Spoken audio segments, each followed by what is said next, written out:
Yomon odamning belgisi tili yomon bo'ladi yomon odamning.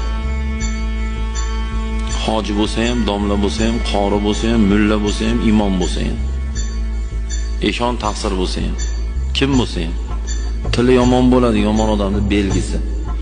Shunda o'zingizni bilib olaylik. Bemalol so'kinyapsizmi, siz yomon odamsiz. Ilgarigi umradan kelgan bo'lsiz. Kipora Qur'on yodlagan bo'lsangiz ham tilingizdan yomon gap chiqyaptimi, biling siz yomon odamsiz. Nimaga?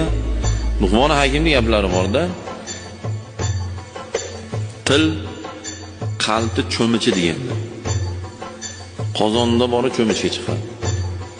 Achchig'i kelganda, nervi qo'ziganda, yomon gap gapirib yuboryaptimi, uni qalbida bor shu gap. Bo'lmaganda chiqmas edi. Yotib to'shagan. Achchig'i kelganda ham, har qanday holatda ham tiliga yomon gap kelmayaptimi, biling u qalbida yo'qdi u. Qozonda go'sht bo'lmasa cho'michga chiqmaydi u. Ming qo'ylagan bilan.